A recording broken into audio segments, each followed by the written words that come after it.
ये भगवान के प्रति आपका एक भाव है, और भावो ही विद्यते, भगवान भाव में ही बसता है।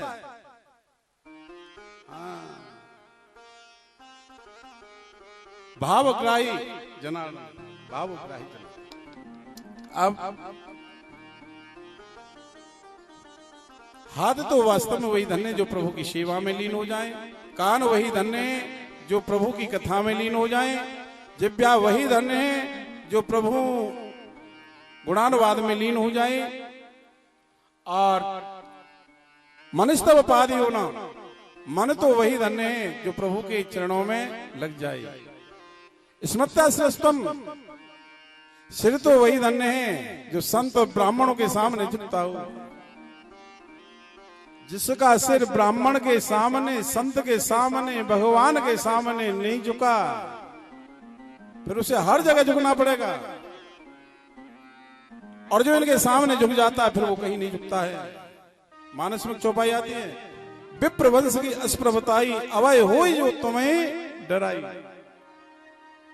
विप्र वंश की अस्प्रभताई और निवास जगत प्रणामी, दृष्टि में सताम दर्शन तो भगवत नूनान, और नेत्र तो वही धन्य है, दृष्टि तो वही धन्य है जो इन नेत्रों से ब्राह्मण संत भगवान का दर्शन होता रहे।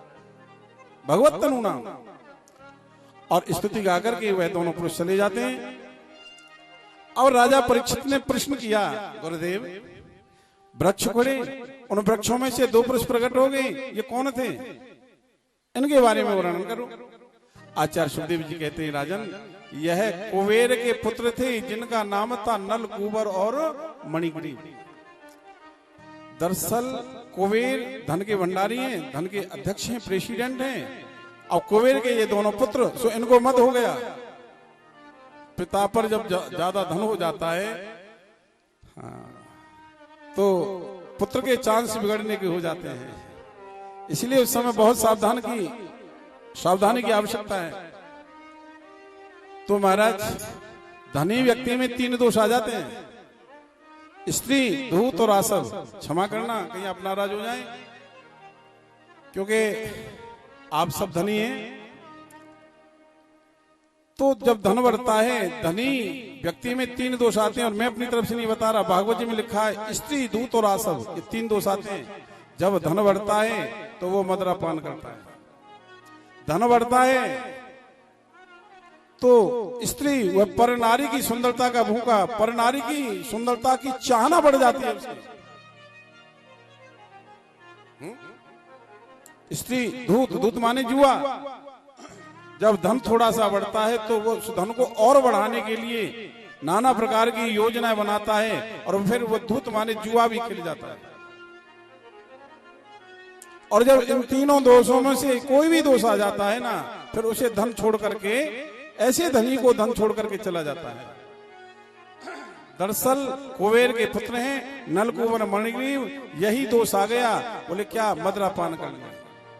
मदिरा पान करने के बाद में मद हो गया, और फिर गए अप्सराओं को बुला लिया, और अप्सराओं को लेकर के सरोवर में जाकर के क्रीड़ा करने लगे।